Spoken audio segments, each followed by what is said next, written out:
يفتح يفتحان يفتحون تفتح تفتحان يفتحن تفتح تفتحان تفتحون تفتحين تفتحان تفتحن افتح نفتح۔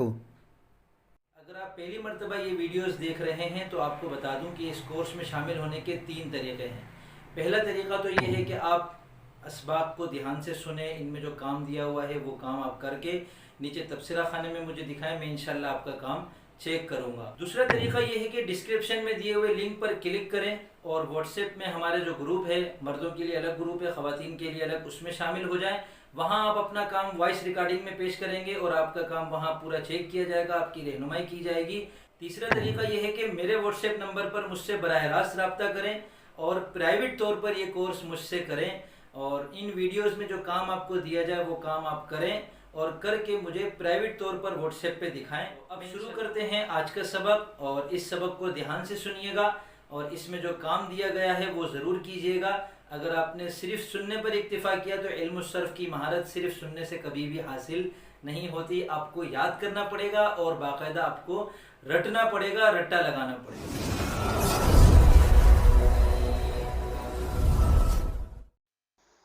بسم اللہ الرحمن الرحیم۔ علم الصرف کورس جاری ہے۔ اس سبق میں ہم انشاءاللہ فعل مضارع کو سمجھیں گے۔ بالکل شروع سے ہم نے یہ سمجھا کہ لفظ کی 3 قسمیں ہیں، مصدر، مشتق اور جامد۔ پھر ان میں سے ہم نے مشتقات کو لیا، اس کی 2 قسمیں ہیں، اسم اور فعل۔ پھر فعل کو ہم نے لیا، اس میں زمانہ ہوتا ہے، زمانے کی 3 قسمیں ہیں، ماضی، حال اور مستقبل۔ تو اس میں سے ہم نے سب سے پہلے ماضی کو لیا۔ ماضی کی 6 قسمیں ہیں، ماضی مطلق، ماضی قریب، ماضی بعید، ماضی احتمالی، ماضی تمنائی اور ماضی استمراری۔ تو ان میں سے پہلی 5 قسمیں ہم نے گزشتہ اسباق میں پڑھ لی۔ اب ماضی استمراری کی باری ہے، لیکن چونکہ ماضی استمراری بنتا ہے 2 چیزوں سے، ایک کانا کی گردان جو کہ ہم نے ماضی بعید میں پڑھ لی، اور دوسرا فعل مضارع جو اس سبق میں انشاءاللہ ہم پڑھیں گے۔ جب ہم فعل مضارع کو اچھی طرح سمجھ لیں گے، اس کی گردان کا رٹا لگا لیں گے، تو اس کے بعد ہم اس کے شروع میں کانا کی گردان لگا کر ماضی استمراری کی مشق کر سکیں گے۔ فعل مضارع بنانے کا قاعدہ یہ ہے کہ ماضی کا جو سب سے پہلا صیغہ تھا، مثلا الفتح کھولنا سے فتح، اس کے شروع میں حروف عطینہ میں سے کوئی ایک حرف لگتا ہے۔ حروف عطینہ یعنی حمزہ، تا، یا اور نون، ان میں سے کوئی ایک حرف فتح کے شروع میں لگائیں۔ تو اگر حمزہ لگائیں گے تو یہ بنے گا افتح، اور تا لگائیں گے تو بنے گا تفتح، اور یا لگائیں گے تو بنے گا یفتح، اور نون لگائیں گے تو بنے گا نفتح۔ یہ فعل مضارع کے واحد کے صیغے ہیں، جبکہ تثنیہ کے صیغوں میں ہم نے ماضی میں جس طرح الف لگایا تھا، فعل مضارع میں بھی اسی طرح تثنیہ کے صیغوں میں الف لگے گا۔ اور جمع کے صیغوں میں یا تو واو لگاتے ہیں، یا پھر جمع مؤنث میں جس طرح ماضی میں ہم نے نون لگایا تھا، فتحنا اور فتحتن، اسی طرح یہی نون یہاں فعل مضارع میں بھی جمع مؤنث کے دونوں صیغوں میں لگتا ہے۔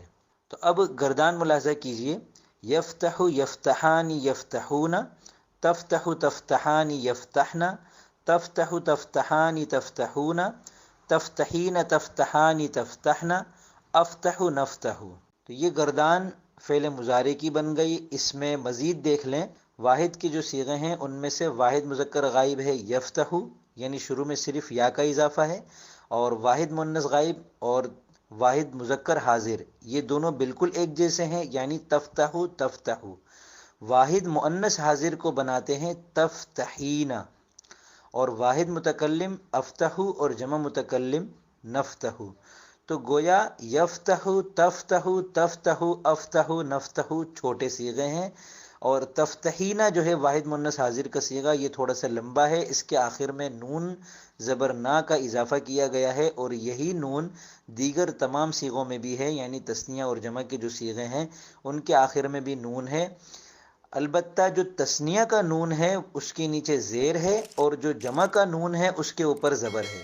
یہ میں علامتیں صرف اس لیے بتا رہا ہوں تاکہ ان کو اگر ذہن نشین کر لیں تو ان کے ذریعے سے بھی ہم کسی صیغے کو پہچان سکتے ہیں۔ تو ایک علامت تو یہ ہے کہ غائب کے صیغوں کے شروع میں یا ہے، سوائے واحد مؤنث غائب اور تثنیہ مؤنث غائب کے، کہ ان کے شروع میں تا ہے، اور حاضر کے 6 صیغوں کے شروع میں تا ہے، واحد متکلم کے صیغے کے شروع میں حمزہ ہے اور جمع متکلم کے صیغے کے شروع میں نون ہے۔ یہ ہو گئی پہلی علامت۔ اور دوسری علامت یہ ہے کہ واحد کے صیغے چھوٹے ہیں، تثنیہ اور جمع کے صیغوں کے آخر میں نون کا اضافہ ہے، البتہ واحد مؤنث حاضر جو ہے وہ بھی نون کے اضافے کے ساتھ ہے، جبکہ جمع میں سے جمع متکلم کا صیغہ جو ہے وہ چھوٹا ہے۔ تیسری علامت یہ ہے کہ تثنیہ کے تمام صیغوں میں الف آ رہا ہے۔ چوتھی علامت یہ ہے کہ جمع کے صیغوں میں جمع مذکر کے جو صیغہ ہے غائب کا بھی اور حاضر کا بھی اس میں واو ہے، اور جمع مؤنث کی جو دو صیغے ہیں جمع مؤنث غائب اور جمع مؤنث حاضر ان دونوں میں نون ہے۔ یہی علامت ماضی کی گردان میں بھی ہم نے دیکھی تھی۔ ایک اور علامت ان میں یہ بھی ہے کہ جو تثنیہ کے صیغے ہیں ان کے آخر میں نون کے نیچے زیر ہے، اور جو جمع کے صیغے ہیں ان کے آخر میں نون پر زبر ہے۔ البتہ واحد مؤنث حاضر کا صیغہ ایسا ہے کہ جس کے آخر میں نون ہے اور اس پر زبر ہے۔ یہاں میں آپ کو ایک اضافی بات اور بتا دیتا ہوں کہ فعل مضارع معرب کی اقسام میں شمار ہوتا ہے سوائے دو صیغوں کے، جمع مؤنث غائب اور جمع مؤنث حاضر۔ یفتحنا اور تفتحنا یہ کبھی بدلتے نہیں۔ ان دو کے علاوہ باقی جو 12 صیغے ہیں ان کے آخر میں تبدیلی واقع ہوتی ہے، اور وہ تبدیلی عامل کے بدلنے سے ہوتی ہے۔ ان میں سے بعض عامل ہم انشاءاللہ صرف کورس میں پڑھ لیں گے، بعض ہم نے نحو کورس میں پڑھ لیے ہوں گے۔ وہ تبدیلی کس طرح کی ہوتی ہے صرف اتنا آپ کو بتا دیتا ہوں کہ جو چھوٹے صیغے ہیں ان کے آخری حرف پر کبھی تو پیش لگتا ہے، کبھی زبر اور کبھی جزم، یعنی یفتح تفتح افتح نفتح، اور کبھی ہو جاتے ہیں یہ یفتح تفتح افتح نفتح، اور کبھی یہ ہو جاتے ہیں یفتح تفتح افتح نفتح۔ اسی طرح جن صیغوں کے آخر میں نون ہے تو عامل کے آنے سے ان کا نون کبھی گر بھی جاتا ہے، تو یفتحانی تفتحانی یفتحونا تفتحونا تفتحینا، یہ کبھی عامل کے لگنے سے یفتحا تفتحا یفتحو تفتحو اور تفتحی ہو جاتے ہیں۔ ان کے آخر میں جو نون ہے یا تو وہ برقرار رہتا ہے کبھی، یا پھر کبھی گر جاتا ہے۔ دو ہی صورتیں ہوتی ہیں ان بڑے صیغوں میں۔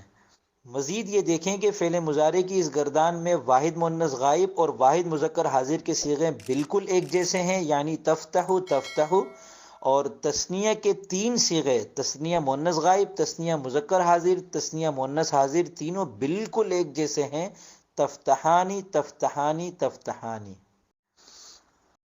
اب میں آپ کو روانی سے یہ گردان پڑھ کے سناتا ہوں۔ یفتح یفتحانی یفتحون تفتح تفتحانی یفتحن تفتح تفتحانی تفتحون تفتحین تفتحانی تفتحن افتح نفتح۔ تو یہ فعل مضارع کی گردان ہے۔ فعل مضارع کا ترجمہ کیا ہوتا ہے؟ اس کا ترجمہ ہم حال والا بھی کر سکتے ہیں اور اس کا ترجمہ ہم مستقبل والا بھی کر سکتے ہیں۔ حال کا ترجمہ کریں گے تو بالترتیب 14 صیغوں کا ترجمہ ہوگا۔ وہ کھولتا ہے، وہ دو کھولتے ہیں، وہ سب کھولتے ہیں، وہ کھولتی ہے، وہ دو کھولتی ہیں، وہ سب کھولتی ہیں، تو کھولتا ہے، آپ دو کھولتے ہیں، آپ سب کھولتے ہیں، تو کھولتی ہے، آپ دو کھولتی ہیں، آپ سب کھولتی ہیں، میں کھولتا ہوں، ہم کھولتے ہیں، یا پھر میں کھولتی ہوں، ہم کھولتی ہیں۔ متکلم میں مذکر مؤنث برابر ہیں۔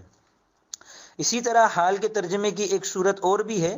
وہ کھول رہا ہے، وہ دو کھول رہے ہیں، وہ سب کھول رہے ہیں، وہ کھول رہی ہے، وہ دو کھول رہی ہیں، وہ سب کھول رہی ہیں، تو کھول رہا ہے، تم دو کھول رہے ہو، آپ سب کھول رہے ہیں، تو کھول رہی ہے، تم دو کھول رہی ہو، آپ سب کھول رہی ہیں، میں کھول رہا ہوں یا میں کھول رہی ہوں، ہم کھول رہے ہیں یا ہم کھول رہی ہیں۔